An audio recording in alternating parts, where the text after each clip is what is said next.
All right, here we are, guys. Mr. Brad Murphy, welcome. Thank you. Thanks for having me. So, the bow hunting coach, where does that come from? Uh, oh, the name or the job. I guess both. How did you kind of come down the route of wanting to become a bow hunter? Like, how did it come into the state of you wanting to help others as well as you doing it yourself? I've always found I always say to people I was really lucky when I started archery and started bow hunting. The local club had a pretty decent coach, and he really helped me a lot and sort of fast tracked my knowledge. So I'd always sort of wanted to help other people out, and I've just got that need to. I like to see people improve and like to see people stay in the sport.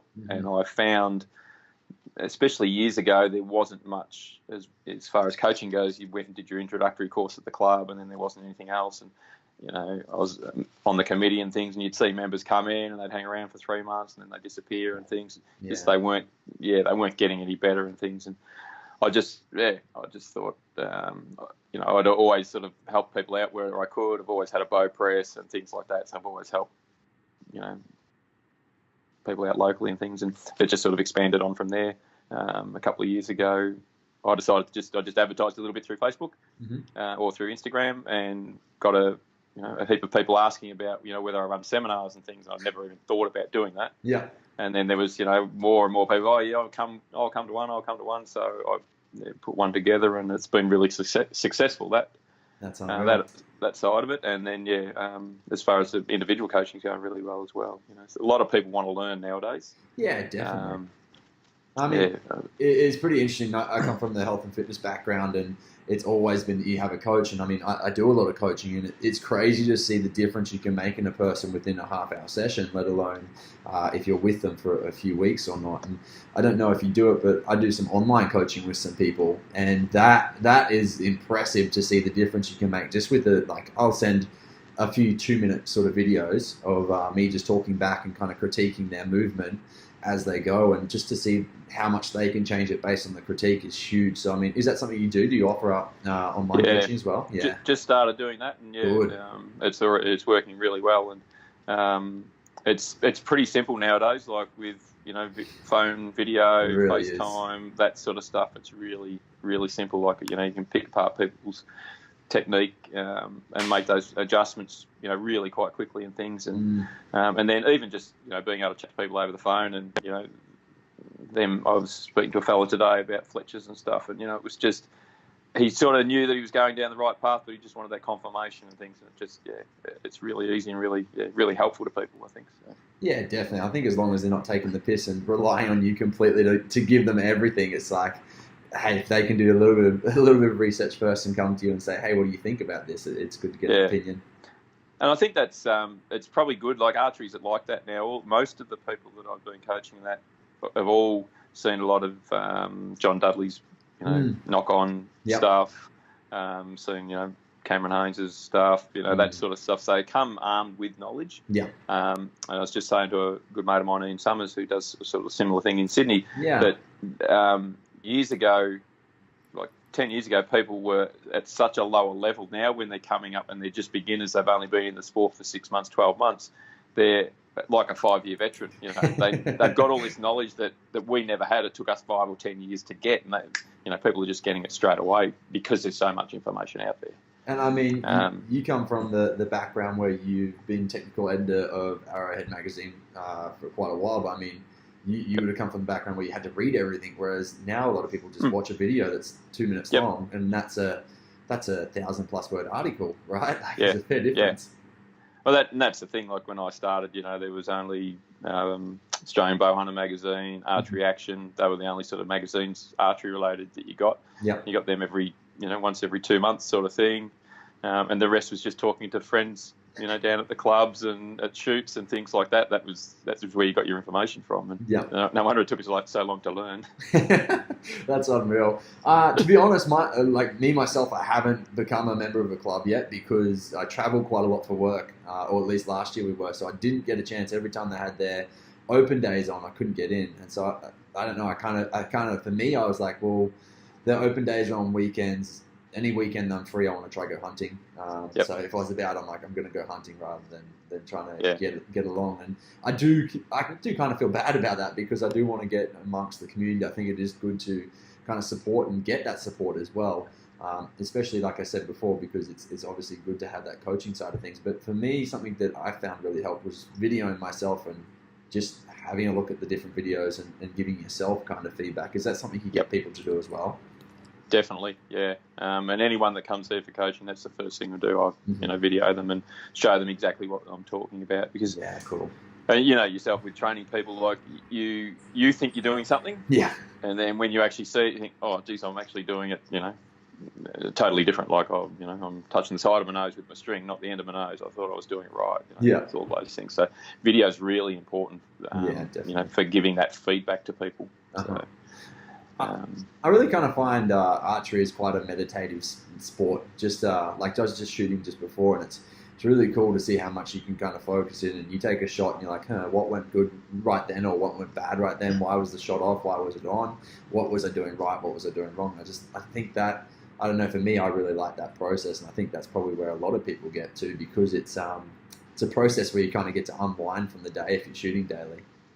Yep, yeah, it is, and I always say the good thing about archery is, unlike a lot of other sports, you can break every component down, and so you can see every component. Mm-hmm. If you're a weightlifter, you can break your lifts down a little bit, but you've still got that dynamic part of it. There's no stationary part apart from when you're on the floor addressing the bar. Yeah. But everything else, you've got to go through the movement. The same with I'm from Victoria, so AFL with kicking football, it's the same thing. You can break up the technique a little bit, but you've still got to go through the motion. Whereas archery is totally different, because you can get your grip on your bow in a static position. You can draw your bow and come to anchor, and you get your static position. Then you can align your feet in a static position. You're not going through a motion while you're trying to do it.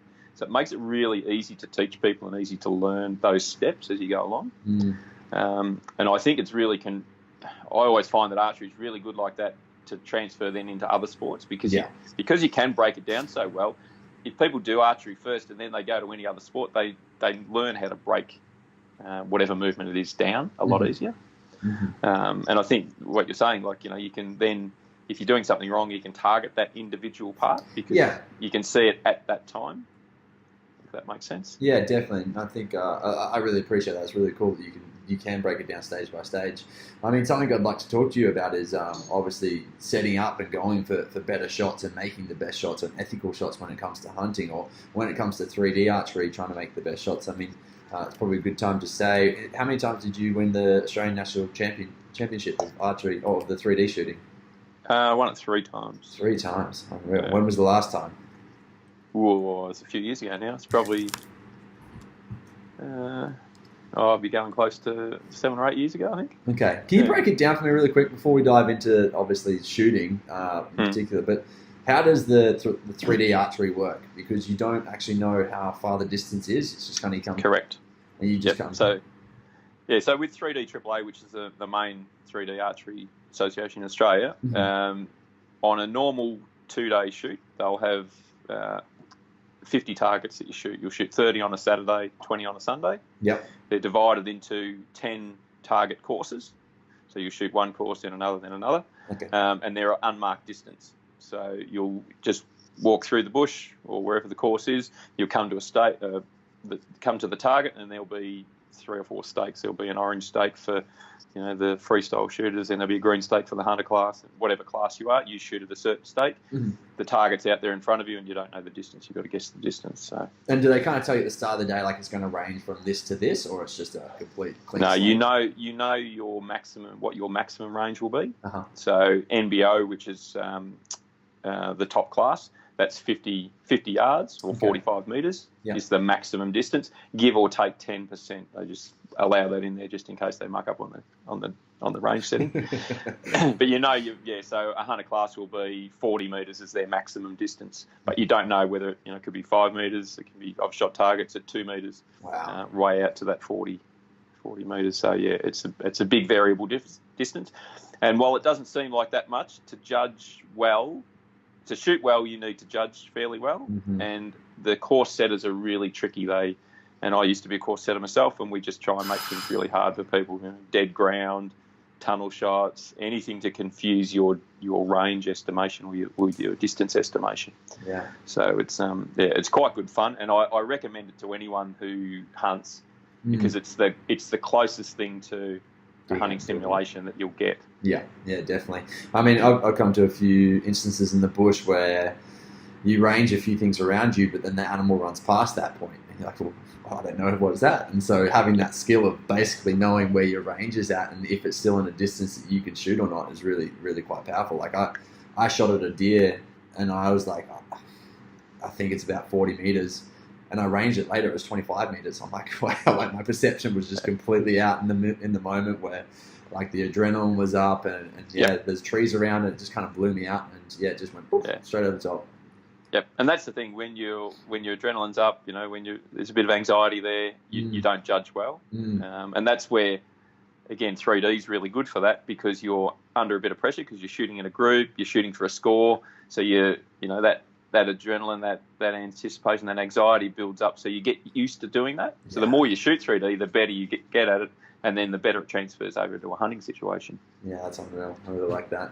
So if we're going through actual shooting, shot placement, I guess shot sequencing, let's start at maybe body position in general.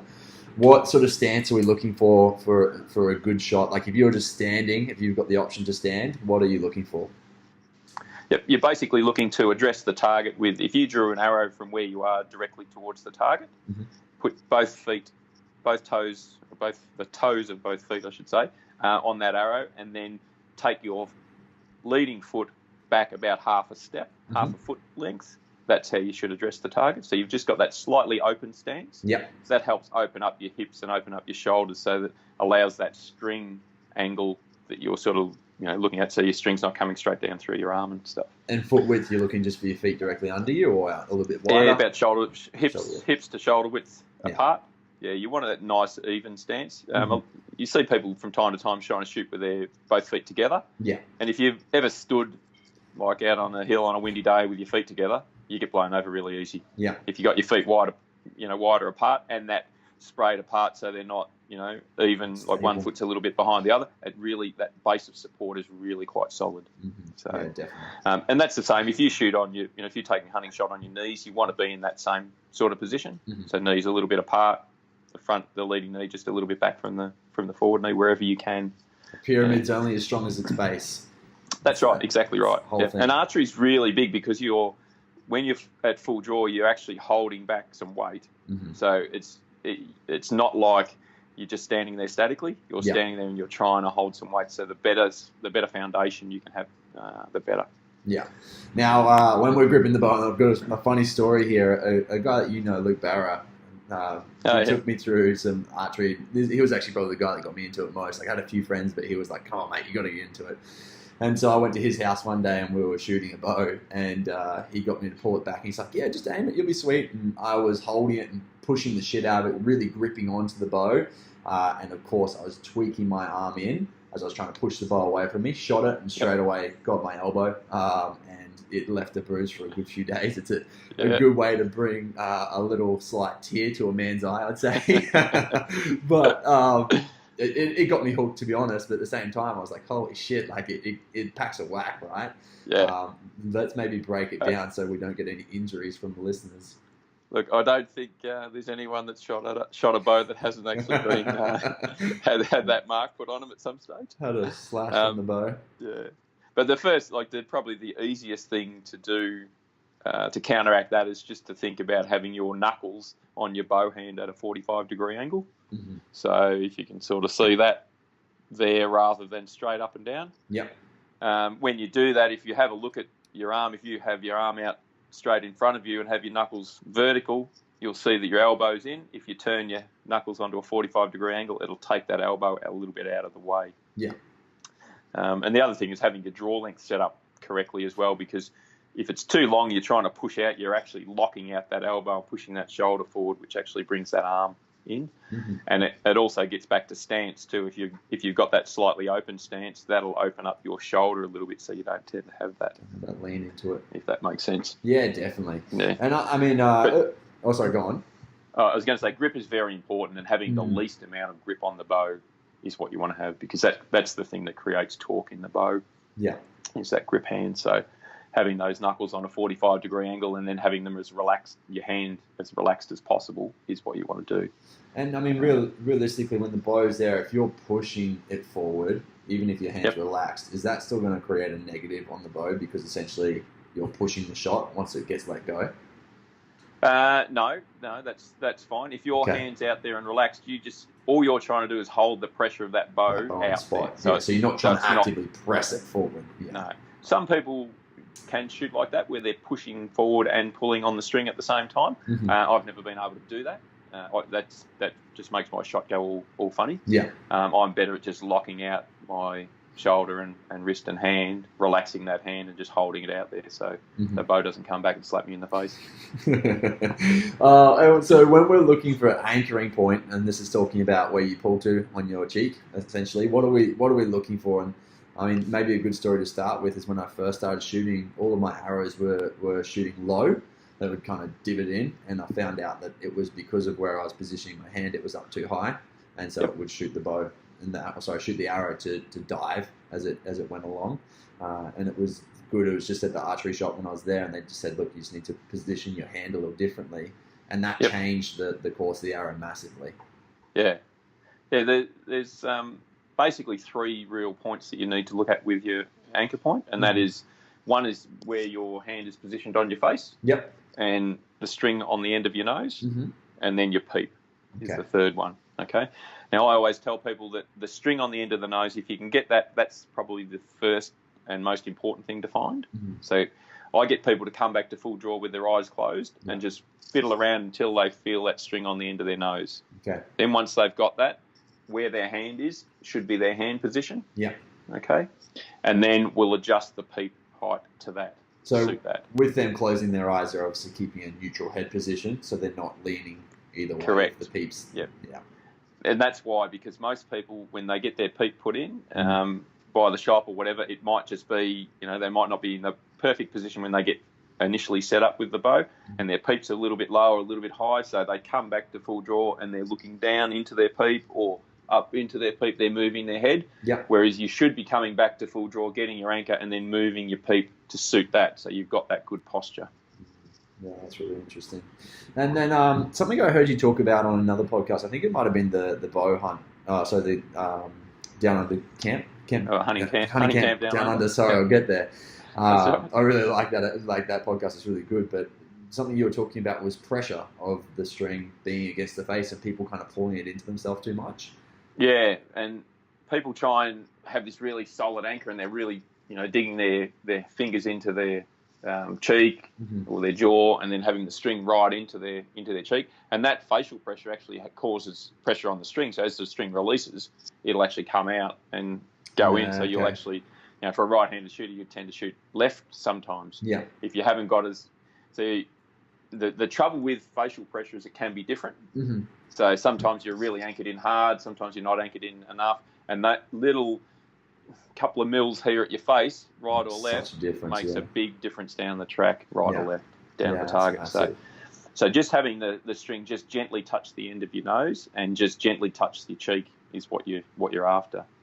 And some people, depending on your draw length and your bow specs and things like that, most people can sort of get the string on the end of their nose and just on the corner of their mouth as well, and then and that's what you want to have, just nice and loose. But it does depend on facial features. Some people that are a bit rounder in the face have a bit more trouble with that. Yeah. I get a lot of people with beards. Yeah. And they have a real trouble. Like I always want to, joke with them. I'll just cut that little slice out for their anchor. You know what? I used to have a big beard, and it almost does it for you. Some shots it just rips the hairs out as it goes. Yeah, you definitely don't miss it. I've got a mate that I'm doing some coaching with at the moment. When he first came, he had a real full-on beard. Yeah. And about the next time he came up a couple of weeks later, he had no beard, just for that reason. Moved away pretty quick. Oh, that's funny. That's good. And so when it comes to, with gear set up in this regard, when we're looking at release aids, I mean, this is probably a whole podcast in itself to talk about, but a lot of the times I'd say beginners are probably going to go with a trigger release aid. Yep. What sort of things should people be looking out for with a trigger release? Yeah, I think you're right. Most people will start off with a trigger because it's nice and easy to shoot, and that's fine. But with a trigger, you're wanting to try and I teach people this all the time, you want to find the trigger. So when you come to full draw, be able to put your finger on the trigger without actually squeezing it. So just put your finger on the trigger, relax, and then slowly squeeze that trigger. Yeah. Most people, when they first get up there, they first get a bow, they come back to full draw, and they just put their finger on and just pull the trigger. Yeah. All right. And that's how you need to. A lot of people need to learn to shoot that way because archery is pretty hard to do. Initially. Yeah. But as soon as you can, you want to get under control and get control of that trigger. And it's just that slowly squeezing motion that you want, a bit like how you should shoot a rifle, not sort of have the pin float around and as soon as it gets on the target, just go, bam. I got a mate, Andy Stump, who is in the Navy SEALs over in America, and he said what they used to always do was put blanks in the guns because they would wait and see how people would shoot. And all the time they'd have a blank in the gun and they'd go to shoot and they would, just because of the tension or the pressure of having to shoot, they'd move their gun and it would fly off to the side just because they were that worked up about the shot. And I mean, I've definitely noticed at times when I'm thinking about a shot that intensely, before I even shoot, sometimes you get like a little jump of pressure. It's like, I don't know, it must just be like a pressure build-up. And it seems if you can kind of calm yourself and reset yourself, that tends to really help. Yeah, and that's exactly what happens with a lot of people. And it's funny, years ago, there used to be a release company, Golden Futura, that made a release aid called The Answer. And it was basically a trigger release that you had to actually contract it really or squeeze the trigger really slowly. If it went really quick, it would lock up. Shoot. Yeah, wow. And so you give it to... It was funny, you give it to people and they say, oh, no, I don't punch the trigger or anything like that. And you give them this release aid, and sure enough, they come back to full draw and they go, bam, and it just came up and nothing would happen. It was exactly like what you were speaking about. It used to be the funniest thing. Oh, and now I give people a tension-activated release aid, like a Silverback or a Carter Evolution or one of those, and it's the same thing. People come back to full draw and it's not going on, and they try and pull it and just nothing happens. It just all So in regards to best shooting practices that you've seen, what is the best kind of release aid to use? Is it one of the back tension release aids? Yeah, I try and get people into a back tension release aid as soon as possible. I find, especially the tension ones, because they're quite easy to use. Yeah, and it teaches you really good form and really good mechanics for shooting. And I find if you can shoot a tension-activated release aid well, you can shoot any release aid well then. Okay, that's interesting. So what sort of price points are you looking at roughly across the board, and what brands do you kind of recommend that you've used? The Carter Evolution is really quite good, and the Stan also make the Perfects, it's called now. They used to have the Element. I don't think they make the Element anymore. The Stans are a little bit more expensive than the Carters, but the Stans tend to be a little bit more crisp in the mechanism, and their ergonomics, so how it feels in the hand, tends to be really quite good. Yeah. So I've got the old Element, and I've had an Evolution for years. Really liked it. I've lent it to someone, so if anyone's got my Evolution, can you send it back, because I don't know who's got it now. It's playing Chinese whispers, hey? Oh, oh no, it's not what you want. Yeah. But I always suggest to people, if they're going to buy a release aid, especially when they're starting and they're relatively new to the game, try and get your hands on a tension-activated release aid, and never sell it. Always have it, because you might then decide that you want to shoot a thumb one or a hinge release or go back to a trigger. That's fine. But if you've always got that tension one, you can always go back to practice. When things aren't working well with your shot, you can go back and start shooting that again. Yeah, that's really and learning that pulling through motion. Yeah. And so what about, I don't know what it's called, but it's like a dead stop. So for instance, I shoot a Bowtech, it's a carbon icon, and on my, as I draw back, it's got the stopper at the limb. Oh yeah, the string stop. Yeah. So what happens there when you've got a tension release? Obviously, you're just pulling against that compared to something like an RX1, like a Hoyt that's open, where it would just keep spindling as such. Oh, do you mean on the cam? Yeah, on the cam. wheels? So when I pull back, it locks into place. What happens on a tension release in that case, or in that instance? Same thing. Yeah. So it doesn't same matter. thing. So all bows are much the same. Mm-hmm. If they've got, there are some bows have got the limb stops that actually stop on the limbs, and others stop on the cables. The cables tend to have a little bit more sponge in them, so there's a little bit more movement, a little bit of creep. Yeah. Whereas the limb stops actually stop dead. Yes. Sometimes some people say that the tension activated ones work better on a cable stop bow, or bow that's got cable stops rather than limb stops. But really, what we're talking about, sort of beginners, that intermediate beginner, they're not going to notice the difference. Okay. Yeah. So it'll work for anyone. Yeah. So with your bow, you'll have a let off. So you might have a 90% or an 85% or an 80% let off bow. Mm-hmm. So if you've got a 70-pound bow with 80% let off, you're probably going to be holding, what's that, 63 pound? Sorry, 7 to 9 pound at full draw. So you'll set that release aid to go off at about 11 pound. So a couple of pounds heavier than what your holding weight is. Yeah. So then as you pull through and you reach that 11 pounds of pressure, it goes off. And so on the release aid, you have to mechanically adjust it as well then? Yeah, it's just got a screw that you just screw up and screw down. You don't need to actually know what the poundage is. Uh-huh. You can just play around with it. So just give it half a turn, try it again, half a turn, try it again, half a turn, try again, and go either way, see what works best. And do you ever get shots kind of going woeful because people are trying to, they're not ready for it when it pulls off, or is it not, it doesn't set up that way? Yeah, no, that happens, and that's part of the trick of setting them up, is setting them up well so that you can, when you come to full draw, especially the first couple of shots, like when we first go out to shoot, you'll be quite strong, and you'll pull through the shot, So I always tell people, say if your holding weight is 10 pound, well, the first couple of shots you'll pull back and you might be holding back at 12 pound because you're strong and you're really pulling back against the wall. Yeah.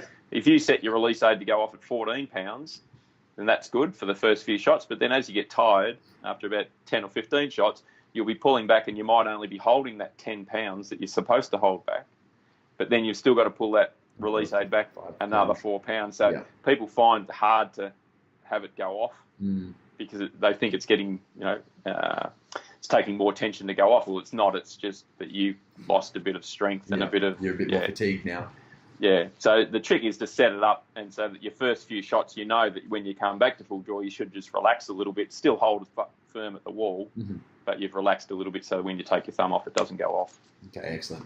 And back to probably, I guess it's more of a stance-related question or body-related question. When we're at full draw, what sort of things are you looking for from the shoulders? Like a big thing that I found was I tended to have my left shoulder, so I'm shooting a right-handed bow. So as I pull back my right shoulder, so my left shoulder tended to shrug up a little bit, so activating the traps a little bit more. Whereas I always find if I can activate my lat, so the side of my back a little bit more, as I'm at full draw, it makes the shot way more comfortable. Yeah, and that's the thing. We want, with stance, we want that T shape, so standing up nice and tall, good posture, and then you want that bow arm shoulder to be down, not up. And look, about lats and what lats are and what they do, obviously. A lot of people don't so I just say, just think about dropping that shoulder. And dropping that shoulder, and if that doesn't work, you just think about pushing the bow away from you. Because if your shoulder's up high, the bow's in close. If you push that bow away from you, that'll drop your shoulder anyway. Yeah, okay. Awesome. And so, is there anything else much to touch on anchor without obviously having a video or a picture right in front of you in regards to what we've talked about? No, not really. Consistency with all of this is the key. Yes. Okay. And it's doing the same thing over and over again every day of the week, the same way. And so if you had someone that could shoot 5 meters compared to 40 meters, are you going to get them to shoot at 5 meters no matter what? Yeah, makes no difference. About getting that consistency. Yeah.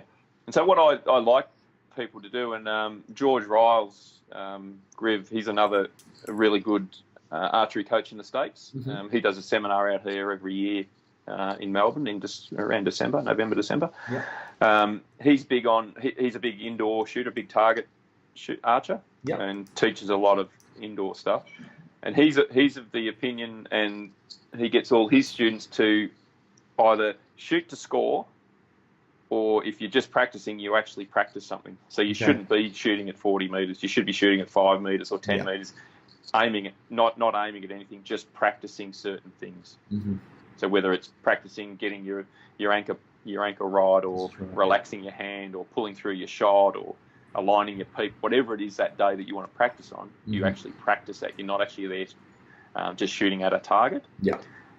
And then when you want to shoot at the target, you actually score that target. So you put the pressure on yourself. All right, I'm going to shoot this. Yeah. And do that. So I like getting people to do that. What I suggest instead is just to get a paper plate and put that on your target, and just shoot a paper plate. So you're not aiming for something small. Yeah. The smaller you're aiming for, the smaller thing you're aiming, the smaller the target you're aiming for, the more anticipation it brings in. So that breaks down your shot because you're trying too hard. If you've got something the size of a paper plate, it's really comfortable. Your pin floats around in the centre. You can just practice what you're doing and things. So. Okay, and so when we're looking through the Peeps site, say for instance, whether it's a real target or whether it's a paper plate, or an animal, what are you trying to focus on? What are you trying to see through the Peeps site? What are we trying to line up? You basically want to be able to see the outside of your housing on your pins. Mm-hmm. All right, and I like to have my peep just a little bit bigger when I'm looking through it, so I can see the outside of the housing plus a little bit of daylight around there. Yeah, okay. And you want to see that even bit of daylight all the way around. Yeah. And then lining it up and then putting whatever pin it is on the target. You just cut out a little bit. It's just the suspenseful moment where you said you just want to see a little bit of daylight around, and we're just trying to see the outside of the pins. What else were we looking for there? Just to basically make sure that you've got even daylight all the way around, not one side's blocked off a little bit. If that's happening, then your peep alignment's not quite true. Yeah. So even daylight all the way around, then put whatever pin it's on it and let it have it. Yeah, excellent. And if you're do all sites have a level on them? Will all sites have a level? Most sites nowadays do. Yeah. That was something I didn't really pay much attention to, which seems silly now because obviously it's there for a reason. And I just used to line it up, and my shots were just not consistent. I'm like, what the hell's going on? And so I finally started paying attention to that, and that's kind of the first thing I pay attention to now once I'm lined up is make sure that's on, and then I'm comfortable to take my shot. And it's crazy the difference that made. Who would have thought? Hey. Oh, it's amazing. I always tell people the club that I started at down here, they have a target that's normally one of the max distance targets, so 50 metres, and it's on a real side hill. Yeah. And that's where you need your bubble the most, is on a side hill, because if you don't take any notice of the bubble, your bow will actually be leaning away from the hill. Yeah. And without it, like years ago before we had bubbles, we always used to think, all right, side hill, need to lean the bow into the hill, and that just straightens you up. With this particular target, you can go down any day of the week and you can see all these arrows off to the left because everyone just shoots to the left. Yeah. Because their bow's canted over to the left, and that's where their arrows go. Just flies off. It's an amazing sight. Like any time you go down there, I always point it out to people. Like it's just for years and years of people shooting, it's always off. There's just so many arrows off to the left of where centre is. So does it change? Obviously, if you're going uphill or downhill, what are you looking to change with the bow? Just the distance, the angle. Uphill and downhill, then you're starting to look at your third axis, and that's more your sight going forward and back. So if it gets really complicated. This, I think that for most people and for most situations, just having that bubble level for the second axis is the main thing to do. Yeah. And the easiest way to do that is just get a spirit level, whack it up against the limb pockets, see where that is, see where your bubble is, and then adjust your sight bubble from there. Third axis, probably a bit too complicated to explain at the moment. But no, that's good. That's cool. And so we got into the peep. Are you getting people to look with one eye or two eyes? What's your focus there? Whatever you feel comfortable with. Okay. I shoot with two eyes open and have. I started off one eye. Now I'm two eye and have been for most of my bow hunting career. If you've got both eyes open, it just allows more light in. You can see more of what the animal's doing. You'd hate to be drawing back on a 10-point red stag and a 14-point walks in from the left or something. You don't see it. those sort of things maybe. One of those great situations. The only thing with having two eyes open is you need to make sure, one, that you're right eye dominant if you're right-handed, or left eye, or whatever. Yeah. If you are a right-handed shooter and you're left eye dominant, then you're probably not going to be able to shoot with both eyes open. Mm-hmm. And the other thing that I find that happens, especially to me, is with nowadays the scope housings are a bright colour, generally as a bright ring.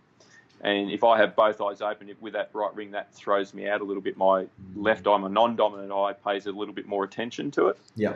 And I can have some rights and lefts. So I actually tape mine over so it's actually black.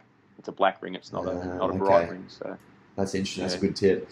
And in regards to if you're left or right eye dominant, would you change your shooting based on that? Like if you knew to start with before you bought a bow that you were left eye dominant, but you're right-handed, would you shoot a left-handed bow? Yes and no. It's so much easier to shoot with your dominant eye, so turning to left-handed. Yeah. But it's a bitch to try and get left-handed equipment. Oh yeah, true. And then sell left-handed equipment. So, yeah. Okay. I've got a fella that I'm doing some coaching with. I just had him here on the weekend. He lost the vision in one eye. He's left eye dominant. Yeah. And he's left-handed. But he lost the vision in that eye through a workplace accident, so he swapped to right-handed, and he actually can't. He didn't actually swap. He's just started shooting a bow right-handed. Yeah. Even though he's left-handed, and actually, sorry, the other way around. He's right-handed. He shoots it. He's got a left-handed bow, but he can't imagine drawing the bow right-handed. He just started left-handed, and it's just become part of him. Yeah. Okay.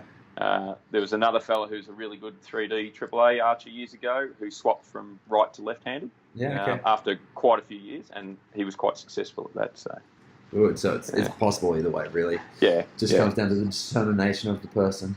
And also just that left-handedness, it's hard to get gear. Yeah, that's a good point as well. Yeah. So when it comes down to, once we've got the peep in sight and everything, what are we actually aiming for in regards to the target? So you've got your target in sight. What are you looking for? Are you trying to move, like hover the pins? Are you trying to dead point the pin? What exactly are you trying to do? No, just trying to pick a spot that I'm aiming for, or that I want to hit, and just looking at that. Okay. So I try and not look at the pins. Yeah. And our brains can't look at both things. No. So it can't look at a spot on the animal, and it can't look at the pins at the same time. Yeah. It'll go from one to the other. So you're better off just looking at the spot that you want to hit, and your subconscious will take over, and it'll keep putting that pin back on that spot all the time. Unreal. Yeah. So that and it's probably one of the hardest things to do, but it's one of the most important things to do. If you can pick a spot on an animal and just stare at that, not worry about your pin so much, just keep looking at that, your brain will put that pin on that spot. Yeah, okay. If that makes sense. Yeah, no, definitely. It's a good tip. And I guess in regards to, so we've done grip and anchor. In regards to release, what are you looking for from the individual? Just a nice, smooth release. If it's a trigger finger release, then you're just getting that nice, slow movement. Yeah. If it's a thumb release or a hinge release or a tension release, you just want that nice, smooth pulling back through that shot. Okay. Nice and consistent. Most people, what happens where they get hung up is they're looking at their pin floating around, and when it drops out of the target, they stop pulling or they stop squeezing the trigger until the pin comes back up, and then they start going again. And you don't want that. You just want to keep pulling through no matter what your pin does. If it falls out of the target, don't worry, just keep pulling through, because your brain will just bring that pin back up again. Yeah. And it's amazing how many times you'll shoot thinking that the pin's been off the target when you've shot, but by the time you've actually released it, it's back up, and the arrow lands there. So that actually, I was just shooting before we had this little conversation. That happened to me a few times actually. So yeah, it's really very interesting. It's the magic of archery. Yeah, it's absolutely unreal, isn't it? And so when it comes to actually hunting, when does someone have your approval to go hunting in regards to, like, what should they be looking for shot placement wise? They should be confident and accurate, and basically be able to shoot their broadheads, in a reasonable group. So what I think that if you look at the paper plate, that's generally the kill zone on most animals, especially deer species and things like that. So if they can hit that paper plate at whatever distance it is consistently, then that's the distance that they should shoot at. So if it's 20 yards, if they get past 20 yards and it starts to spread out and they're not hitting that 9.5 out of 10 times, then they should go back to 20 yards and just make that their distance. Put a limit on yourself. Yeah. Because it is bow hunting after all, and we want to try and get as close as possible. Yeah, definitely. And I mean, really, once they decide to go out, they've got a whole other ball game to learn, and stalking animals and finding animals. Well, that's right. Yeah, and all the rest. And that's the fun part of it. Like it's just trying to get close and getting in there into their space. Without them knowing there, and still being able to draw the bow and do all that sort of stuff. So, definitely. Yeah. All right. I actually heard you talk about it once. You were saying about walk a lot, see a little. Walk a little, see a lot when it comes to hunting. What exactly are you referring to? I mean, is this pretty much, it does kind of speak for itself, but in what sort of proximity are you talking about here? Good examples. When mate and I first started bowhunting, we started together, we joined the same club, and we ended up with two deer, with property each that were actually neighbouring properties that had deer on it. Mm-hmm. When we used to first go, we had no idea, and we'd just be walking around, and we'd walk so much, and we'd see deer all the time because we'd be spooking them. We'd be putting them up, they'd be bedded there, and we didn't know, and we'd put them up. And, it happened all the time for probably 12 months or so. It wasn't until we sat back and thought, well, we've got to do this a bit better. So we started then, not walking so much. We'd walk to the edge of paddock and glass, or we'd find where their travel routes were, and we just sit there rather than walk through them all the time. So we're not sending the place up. We're not just spooking animals. We saw a lot less deer, but when we did see them, we had shot opportunities, or certainly stalking opportunities, as opposed to seeing 10 deer, but just their bums as they're running away from us, sort of thing. And for you, how many hunts did you go on before you were actually successful in regards to deer? Ooh, I was just saying that to a fellow the other day. I reckon it was probably 18 months to 2 years before we shot a deer. Yeah, wow. And we hunted just about every weekend, Saturday and Sunday. That's true. We don't have a very big fallow population here, and where we were hunting, there was probably only 10 or 12 deer at the time. Yeah. But yeah, we were hunting for a long time to try before we got one. And then, funnily enough, I shot a doe one weekend, and Tim shot a doe the next weekend. Oh, no way. And then the floodgates opened, and you hear that so much with people. It takes so long to get their first one, and when they get their first one, then it just keeps going. So yeah. But I guess that's, as I said, we didn't have a very big population of deer, didn't have a very big property to hunt, so it was a bit harder. But some people go out and get them on the first weekend and stuff, depending on where they're hunting and a bit of luck. Yeah. And for you, like with your diet at the moment, how much is your meat supplemented or your protein supplemented by wild game? Most of the time, it's pretty much 50-50, I would think. Uh-huh. Of late, it's been a bit less because I didn't shoot a deer last year. Not here. I shot one in Bulgaria, but I couldn't bring the meat there. Yeah. But yeah, didn't hit one. I didn't shoot one here. The fallow property I had, I didn't find anything worth shooting. There was does there that I could have shot, but nothing. I was only sort of after a buck and things. Yeah. But yeah, normally it's about 50-50. Like I tend to go through a bit of meat. So yeah, and we eat. When I say 50-50, we probably don't buy red meat as much. It's more fish and chicken. Yeah. And then the deer and stuff is. And mainly fallow for you guys. Fallow down here, yep. Yeah. There used to be a few reds around, but not too much. Samba's the other thing that, but I haven't had the opportunity. I went up a bit last year, but the previous couple of years, just with kids and things, I didn't get a lot of time on the samba. But that's going to change this year. They're a different ball game altogether, aren't they? Oh yeah. Yeah, totally different. In what sense? Just they tend to bed in thicker country, and they're just more skittish as a deer.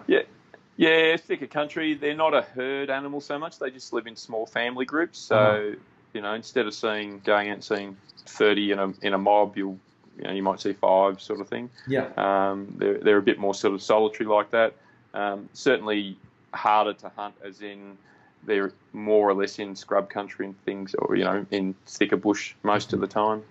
They do feed on palm fringes and things like that, and the population's really expanding. So what it used to be 5 or 10 years ago is certainly different to what it is now. There's a lot more samba around in a lot more country that there never were before. So it's getting a lot easier to hunt them and stuff now than what it was. And they don't have a rutting season. Is that the sambar deer? No, that's right. Yeah. They have a time. So around September, Octoberish, they tend to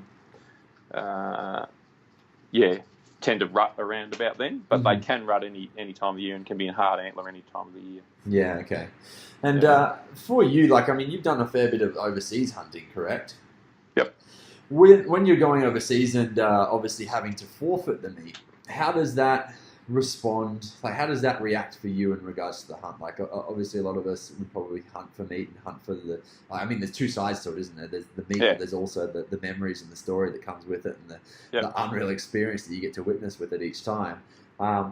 When you have to forfeit the meat on the other side of it, does that, I guess, dull the experience at all? No, not at all. When I first started hunting the States, we hunted with a couple of Americans, my mate and I, and any elk that we got, that was their meat for the year. So, they were, we were helping them out basically. We were going supermarket shopping for them. And it was good because whatever we shot, we'd end up eating the next year. Like they'd bring along that meat and we'd have it in camp and stuff like that. So, and it's the same couple of other hunts that I've been on. Yeah, being able to, donate that meat to someone, still leaves you with a good feeling like that animal's not going to waste.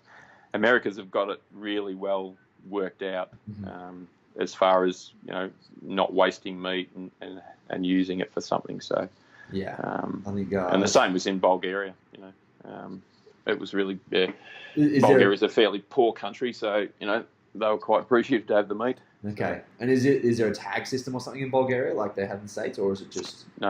No, it's a totally different system. You need a license and a permit to hunt over there, but there's not a tag system as such. So you can shoot more than one animal if you want to. And what led you to go to Bulgaria? Benny Solaris and the podcast he did with Craig on the hunting camp down under. He was talking about how good it was to hunt over there, and I've known Ben for a few years and things, and so I rang him and spoke to him afterwards. Yeah, he was just full of praise for it. So, and it just happened. He said he was going fallow hunting in October, and that just tied in with me getting back from the States. And I was like, oh well, if I can get around the world flight, we might do it together. And it all worked out well. So that's unreal. That was the best, one of the best hunts I've ever been on. It's fantastic. I'm going back again this year. So okay, unreal. So what are you hunting when you're over there? Fallow again. Yeah. This year. Yeah, just fallow. So. Yeah. And going off, when you were there, you said you had the opportunity. Sorry, you were able to hunt other animals if you wanted, but you just hunted fallow when you were there last time. Oh yeah. There were a few wild boar there. We did see a few red deer. There was some wolves in the area, stuff like that. But yeah, it was mainly a fallow area, and that's what I went there for. Like a fallow, my sort of. My go-to deer. I love them. I sort of started off hunting, and I just got a little soft spot for them. So plus they're delicious, right? They're definitely probably one of the better tasting, I think, of the deer. Yeah. Not as good as Chiddle, but yeah. Yeah, well, I haven't had Chiddle yet, so I can't compare. So I'll keep with the fallow. You don't want to eat it once you get it. It's Yeah, well, I'm actually pretty surprised to hear they're pretty close to where I am. So I'm in Brisbane, and all through Brisbane Valley. I think near us, I don't know, maybe a couple of hours drive north. There is some. I go a couple of hours north to go hunting. Yep. And we have red deer, red stag, and we also have some rooster. I haven't seen any rooster yet. However, apparently around the area that I'm in, there is a bit of chiddle. I haven't seen any yet, but they're a beautiful deer. They look incredible. Awesome deer to hunt. They're really just because they're so beautiful and tasty. Yeah. So. And so for you, when you're, I guess, some of your hunting experiences in general, how often are you going on a paid hunt where you have to, for instance, pay a guide compared to where you're just getting access to land and going hunting? Let's talk about Australia only in regards to, I guess, access for beginners to some extent to getting into bow hunting. Yeah, that's probably the biggest hurdle for most people, and it's getting harder now. Yeah. When I started, it was quite a bit easier. Even things like goats and stuff back when I started, farmers didn't want them.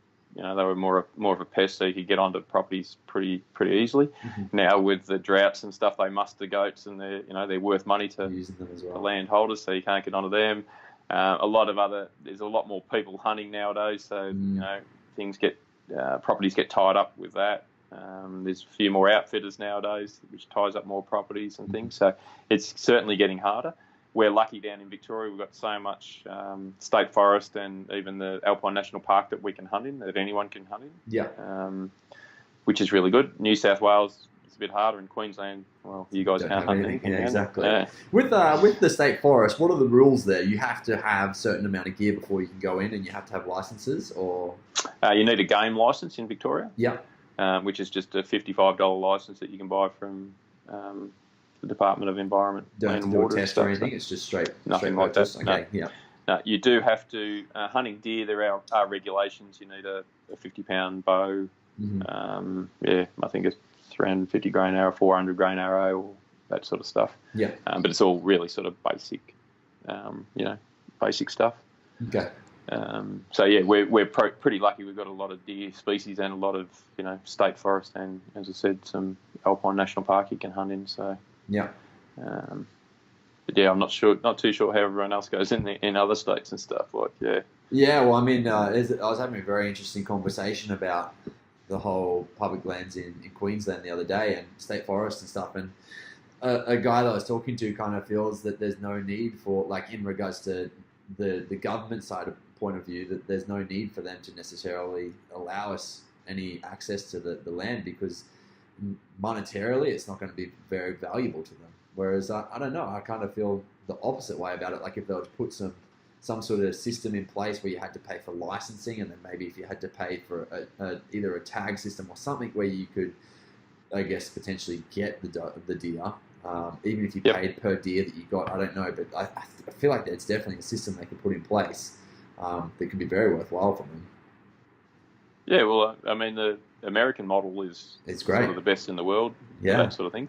The only problem with the American model is you can only hunt, for 1 month a year. Yeah. For deer and that mostly in most states. So, whereas we can hunt all year round. So, yeah. I think Victoria are going quite well. Where it's the government down here are really sort of looking after hunters a bit more and things. And there's a new draft proposal on hunting that they're talking about even allowing butcher shops to process harvested meat. That's unreal. Deer and stuff, which would be fantastic. Yeah. Imagine being able to go and shoot a sambar and take it to the local butcher, and he does all the cuts for you and stuff for, that'd be incredible. For a price, I mean, that brings money for them as well, right? That's exactly right. It goes for everyone. Like, it's not a wasted resource. Yeah. People are going to use it. It's it's the most nutritious meat going around. The butcher gets money out of it. All that sort of stuff. So I can only see that as being a benefit. Yeah. So yeah, I really hope the Queensland government pull their head out. There is actually a ballot going at the moment. People like a petition. Yeah. But signed it. Yeah. You did. Oh, good stuff. And I think so. Anyone listening, jump onto that. You should definitely sign that. Yep. I mean, they do say that you have to be Queensland only, but just use someone else's address, maybe. But I mean, with that, it's only for them to even have a look at it, right? They're not even saying that it's definitely going through once we've got over 14,000 votes for it. So, yeah. Yeah, but it's a start, isn't it? It definitely is. Definitely is. And so, I mean, it wouldn't be a good hunting podcast without probably one of your favourite hunting stories. So, could you take us through maybe, like you said, Bulgaria was incredible. Maybe one of your favourite adventures from there. Yeah, look, I always say to people, like, I put up a few photos and videos of Bulgaria last year, but just nothing can do it justice. Like the first day we were over there, Ben and I left the lodge and we went in opposite directions and sort of drove for about half an hour. My guide spoke hardly any English. He's about mid to late 60s probably, and didn't speak any English. And we was driving along and saw a few fellow on the side of the road. Saw a buck run up into the bush, and I thought, it's a bit exciting. And we sort of drove halfway up this hill or this mountain, and we saw a reasonable buck just run off the edge. And I looked at him, and he said, "Nah, too small." And I thought, "Oh, geez, this is all right." And then we drove up the top of the hill, just parked the car just on the edge of this bush, and got out. And we could hear all these bucks croaking down in the thick scrub in this gully, and thought, oh yeah, this is pretty good. Thought it was just going to be like home, you know. Hear the grunts, you just walk your way through the scrub till you come across them or whatever. Anyway, we walked out onto this bare open ridge. What are we doing out here? And looked over onto the next ridge, and there would have been 20 or 30 bucks all grunting and rutting right on this open ridge. It was just fantastic. Never seen or heard anything like it. Like it's just the noise of 30, 40 bucks just all around, just croaking and fighting, and it's unreal. Yeah. And we I probably only walked about 800 metres in about 3.5 hours that morning. And I saw probably 30 or 40 bucks. Passed up on a couple that I would never pass up on here. My guide said, no, they're too small, sort of thing. And then we probably hunted for probably 3 or 4 hours, then went back to camp for lunch. And Ben arrived back about the same time that I arrived, and the look on his face was the exact same look that I had. I'm like, what the hell did we just see? Like, it was just, it was massive. Sorry, go on. I was just going to say the next 5 days was just better, or just kept getting better and better. And then Ben shot his big one on the second day, and it was just we had an awesome time. And how big are you talking in regards to, like, in comparison to maybe an Australian fellow compared to that? Biggest fellow you've ever seen. Yeah, wow. So Ben's one, they were talking about it being like the 4th largest fellow shot in Bulgaria with any weapon. Oh. And possibly the archery world record. Whoa. Like, it's that big. It's that big. It's massive. Yeah. Just photos and things that we tried to take. You just couldn't take a good photo of. It was just wide. It was long. It just had everything. It looks more like a moose antler than a fellow antler. It does. It's fantastic. So that's unreal. It was awesome, and awesome to be there. When he got it and stuff like that, it was great. So. Yeah, that's incredible. I mean, half the time that's the fun, isn't it? It's being there with your mates to witness them have it, let alone yourself. So and just how happy he was for days on end after that. Like he just couldn't wipe the smile off his face. It was fantastic. Probably still buzzing whenever he thinks about it, right? Oh, he does. Like we talk about it all the time and stuff. Yeah, he's just it's awesome. So it's absolutely cool. Yeah, and then we were we just had a great trip. We had great weather, great. The guides and all the people there just couldn't do enough for you. Like it was just such a friendly place. Yeah. Even though they didn't speak much English, but yeah. What's the country, like the countryside kind of compared to? Like, would you base it kind of New Zealand countryside, or is it like Alaska? What's it kind of? No, probably more. Not New Zealand. It's not really high hills. Mm-hmm. It's probably just more rolling hills, but quite rocky. Okay. And so it was really sort of thick scrub. A little bit sort of not as thick as West Coast New Zealand, but sort of that kind of thick scrub that you made it hard to get through. So you could stalk into deer really closely, 10, 20 yards really easily, but you couldn't get a shot because there was so many branches and things in the way. Yeah. And then when they were out in the open, it was just out bare rocks. So we spent a lot of time crawling on our stomachs trying to get close to them and things on the hills and stuff. So. You just actually brought up one thing that I wanted to ask you about sights in regards to distance, meters versus yards. What are you thinking? In obviously yards is very historical of archery in regards to Australia and what we use the metric system being meters. Is there a kind of a talk for one or the other? No. It doesn't matter. Whatever you start off at, you just go with. I work in yards, and the only reason I do is because when I first started the club that I shot at, we used to shoot a lot of IFAA, and that was in yards. Okay. So it was just easier for us. It was a marked distance game, so it was easier just to set my pins in yards, so I knew. Mm-hmm. But yeah, most of my friends and stuff shoot in meters, but I can convert meters to yards quite easily. I've done done archery enough. So yards. I mean, anything American, like any of the American games and stuff like that, are in yards. So it just made sense to me.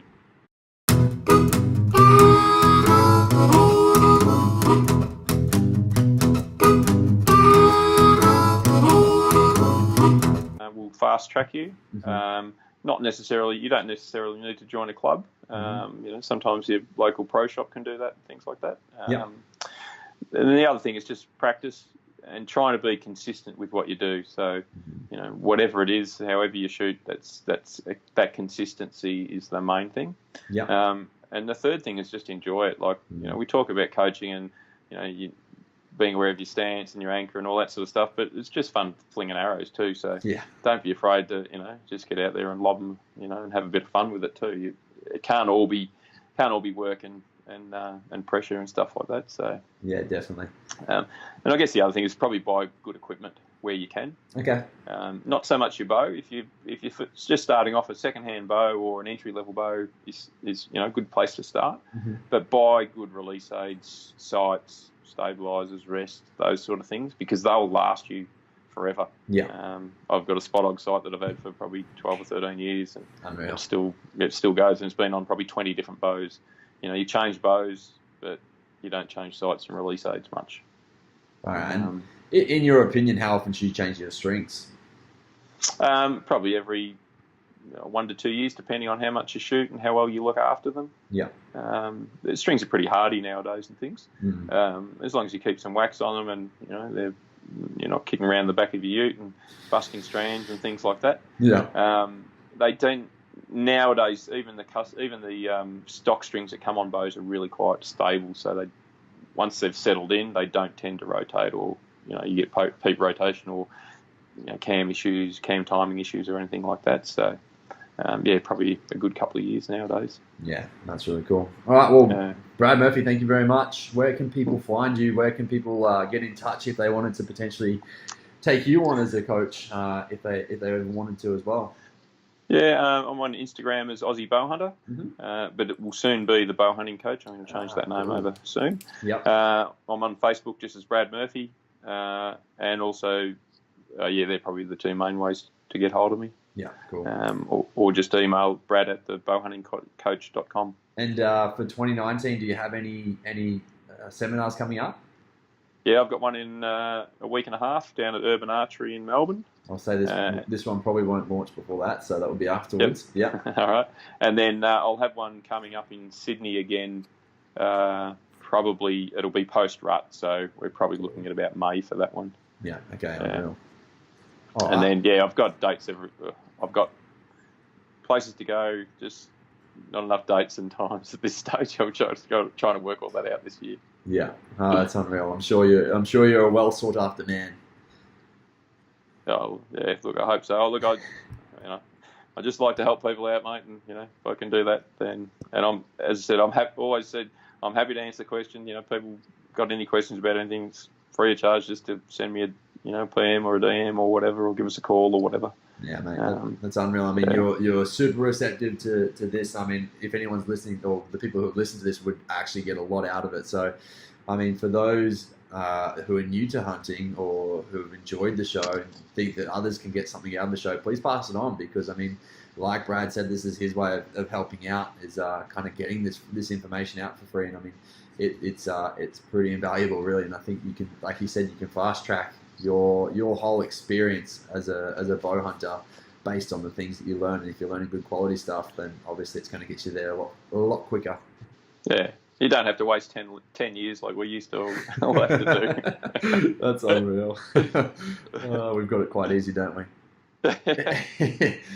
All right, mate. Well, thank you very much. Listeners, make sure you get across and give Brad a like, give him a follow, and make sure you check out his adventures. Thanks heaps, Brad. Awesome. Cheers, matey. Thanks, mate.